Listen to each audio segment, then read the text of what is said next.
Então, pessoal, no último vídeo a gente estava falando sobre melhorias que a gente poderia fazer nesse código, né? Porque um problema desse código é que ele não é muito reaproveitável, né? Ele tem muito código aqui, né? Tem muitas linhas repetidas, sabe?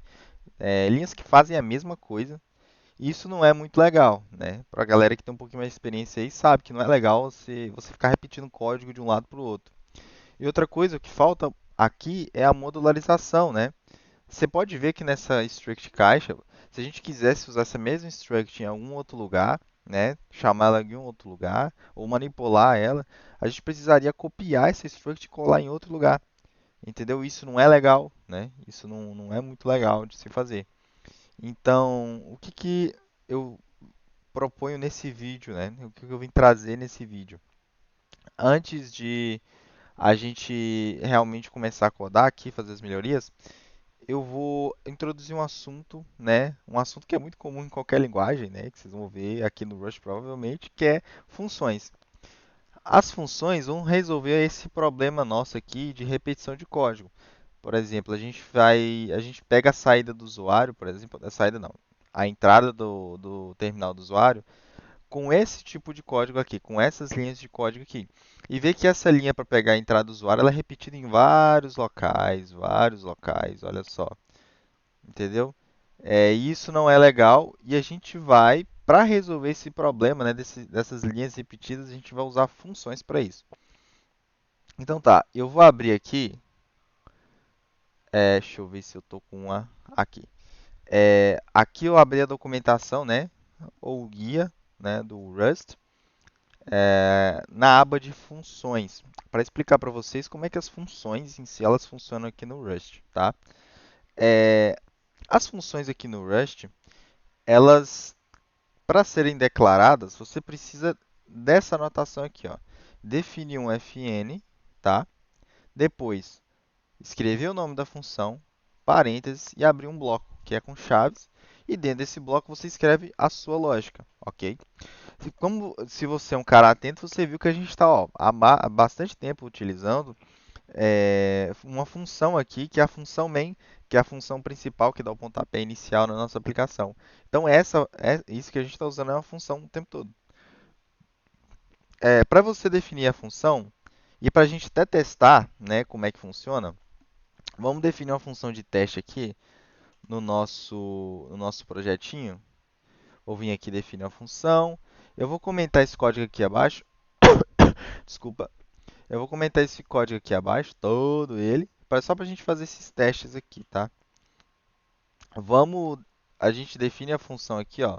Melhor ainda, eu vou definir a função com vocês para vocês entenderem, tá? Fn, que é a palavrinha-chave, o nome da função que eu vou chamar de teste, abre parênteses, abre chaves para fazer um bloco e vamos printar, né, algo aqui que seria a vamos ver o que a gente printa aqui, galera. Sei lá, teste testando, tá? Ok.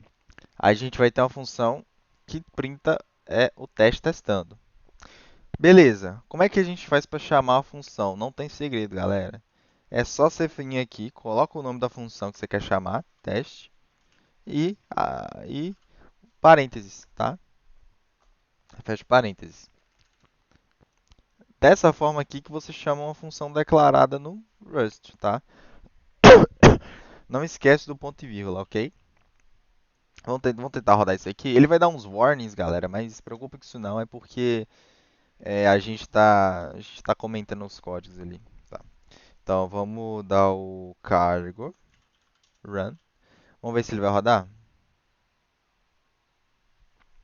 Aqui, ó, galera, olha que maravilha. Escreveu aqui a nossa mensagem. Então, para você ver como é que é simples fazer a declaração aqui no Rust, tá? É bem simples, galera, é muito simples, ó. Fn, nome, a parênteses, fecha parênteses, abre chaves e coloca dentro de chaves, entendeu? Então a gente já testou que está validado, né? Só que o Rust também, ele nos oferece, cara, assim, se você já tem uma experiência com outra linguagem, você sabe o que esperar de uma função. Uma das coisas, né, que você espera que uma função tenha é argumentos, né? Que ela possa receber algo por parâmetro. E é possível, né, a gente fazer a mesma coisa com o Rust. É, para você definir um parâmetro aqui, né, vamos supor que a gente queira definir um parâmetro aqui na nossa função e a gente use no print. Como é que a gente faria isso, né? A gente vai pegar, né, o colocar o nome do parâmetro que a gente quer e definir o tipo desse parâmetro. Maravilhoso. Tá, como é que a gente vai fazer isso? É, vamos passar aqui, vamos supor que a gente quer receber uma mensagem. Eu vou chamar de message. Vou colocar em português para ficar mais didático. Mensagem. Mensagem. Dois pontos, aí você coloca o tipo que você quer receber. Eu vou receber um tipo string, tá? E aí, o que acontece? A gente vai fazer o quê? A gente vai colocar essa mensagem, né? Opa, com mania de escrever as coisas em inglês, galera, eu tô me confundindo. Mensagem, beleza? Aí o que acontece, né? Se você não passar, né, esse parâmetro para a função, obviamente vai dar um erro, né? Olha só. Olha lá, tá vendo? Ele já reclamou aqui, pô, não passou um parâmetro aqui para a função, cara. Tem que passar. Ok, ok. Então, vamos passar aqui, vamos criar uma variável chamada mensagem, tá? Mensagem. Aí, essa mensagem, a gente vai colocar uma mensagem, né? Colocar uma mensagem aqui, definir igual a gente viu anteriormente, né? Para a gente definir uma string, né? Um valor inicial para um string, você faz dessa forma aqui, tá? Até porque, como a gente viu aqui, o nome do parâmetro é mensagem, mas ele é do tipo string, tá? Então a gente tem que passar um tipo string aqui. Então, vamos passar a mensagem aqui, mensagem de teste, né? Opa, ponto e vírgula aqui, gente, ponto e vírgula é algo, é um conflito desde a pré-história entre programadores, né? É um conflito entre programador e ponto e vírgula, sempre existiu. E beleza, vamos passar aqui mensagem para dentro do teste e vamos ver se ele vai printar o que a gente passa de mensagem aqui, né? Vamos dar um cargo run.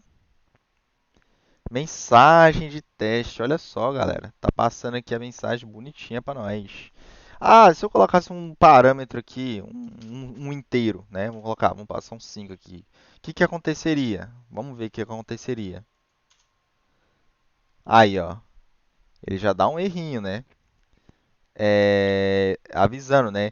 Você tem que converter esse carinha, né? Essa mensagem para uma string. Ele te dá até o método que você vai usar, tá? Olha que maceira. E ele fala que espera um struct string, mas encontrou foi um inteiro.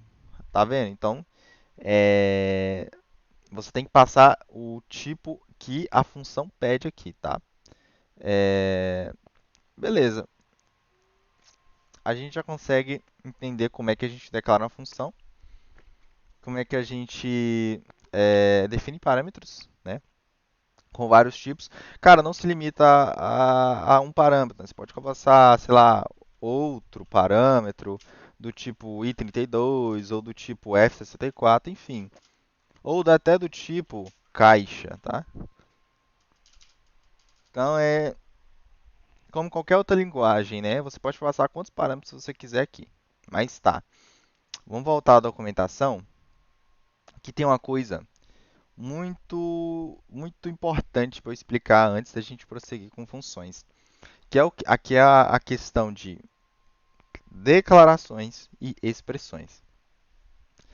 Aqui no Rust, tá?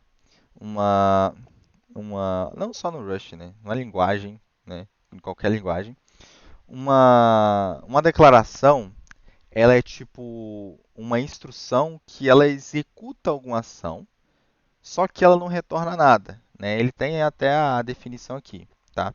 Então ele é o quê? Então o que que é uma declaração? É uma instrução que executa algo, tá? Uma ação, mas não retorna nada. Por exemplo, a definição, né, de uma variável. Você viu que eu mostrei para vocês como é que a gente define uma variável aqui no Rust, que é o let, alguma coisa?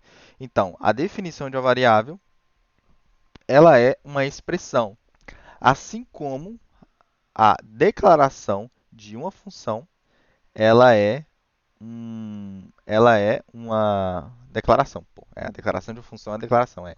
Enfim, uma função, quando a gente escreve uma função, ela é uma declaração por si só. Agora, o que que é uma expressão? Uma expressão é algo, tá? É algo que vai ser avaliado e vai retornar um valor. Então, o que que seria uma expressão? A expressão ela seria, por exemplo, uma soma de dois números. Isso é uma expressão.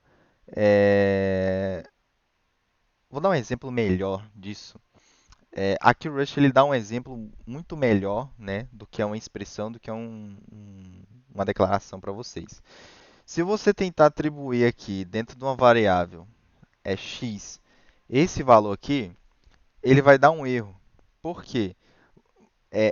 Esse let y aqui, ele é uma expressão a qual não retorna nenhum valor. Expressão não, a declaração a qual não retorna nenhum valor.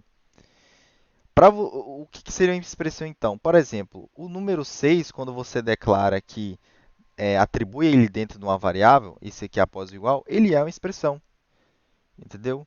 Então, a expressão é tudo aquilo que pode ser avaliado e que retorna um valor. É tipo como se fosse uma expressão aritmética, uma chamada a outra função. E para vocês entenderem melhor expressões aqui no Rust, pensa que toda expressão ela não tem ponto e vírgula, tá? Aqui no Rust, uma expressão ela não tem ponto e vírgula. Por isso que ela se difere da declaração. Toda declaração que não retorna valor tem ponto e vírgula. Toda expressão não tem ponto e vírgula. Isso aqui falando do Rust. Quer um exemplo de uma expressão? Aqui, ó. Aqui, ó, o Rust dá um exemplo muito legal de uma expressão. Quando você dá um let .y, que você define uma variável, e você abre um bloco, e esse bloco você define uma outra variável 3, e depois você soma esse x, né, variável 3 não, variável x que define 3, e você pega esse x e soma ele com 1, o que acontece? Isso daqui é uma expressão. Vocês veem que é, esse cara não tem ponto e vírgula? Né? Esse tem, mas esse não tem. Por quê? Esse cara aqui é uma expressão. E esse cara aqui, não. Esse cara aqui, nossa, eu estou confundindo os termos. Esse cara aqui é uma declaração e esse cara aqui é uma expressão. Essa expressão, você pode ver que o que difere ela da declaração é o ponto e vírgula. Ou seja, quando o Rust vê algo, né, alguma ação a ser executada que não tenha ponto e vírgula, ele considera como uma expressão que tem como objetivo retornar um valor. Então ele avalia a expressão e retorna o valor da mesma. E aqui, por que ele vai retornar esse valor? Porque não tem ponto e vírgula. É isso. Então isso aqui pode ser considerado uma expressão, né? Para ficar mais claro, esse uso de expressões das funções, o que acontece? O Rust nos dá outro exemplo. Normalmente você tem duas formas de dar um retorno ali dentro da função. Você pode usar o esquema de expressões ou você pode usar a palavra-chave return. Mas um exemplo prático, né, de uma expressão é sendo usado dentro de funções. Então, por exemplo, você quer definir um retorno para sua função, você normalmente vai usar expressões. Então, por exemplo, eu quero retornar o número 5, tá? Eu vou retornar o valor 5 da minha função, que é uma declaração. O que eu faço? Eu só coloco o valor 5, eu crio uma expressão ali e não coloco ponto e vírgula. Então, você cria uma ação a ser executada e não adiciona ponto e vírgula. Aí, essa ação vai ser retornada para sua função. Vou explicar melhor no código ali, tá? É o seguinte. Agora, vamos supor que a gente não quer mais passar um parâmetro para essa função de teste. A gente quer que essa função, tá, ela nos retorne uma mensagem já pronta, tá? Então, como é que a gente faria isso? A primeira coisa, quando você quer que uma função retorne algo, quando você pensa em retornar algo de uma função no Rust, é você definir o tipo de retorno dessa função. No nosso caso, a gente vai redefinir esse tipo sendo como o string. E para você definir os retornos aqui em Rust, você tem que, os retornos de uma função em Rust, você tem que colocar uma setinha, que é o tracinho e a setinha. Então, assim que você define, né, o tipo do retorno da função. E depois você vai lá e dá um string, que é o tipo que a gente vai retornar aqui. E aí, no Rust, tem duas formas de você dar um return. Você pode dar um return assim, ou você pode simplesmente escrever uma expressão. Então, por exemplo, vamos escrever aqui, vamos definir uma string padrão aqui, sendo string, tá? Melhor, vamos definir uma variável aqui, let mensagem, sendo igual a string, dois pontos, from, você define mensagem padrão.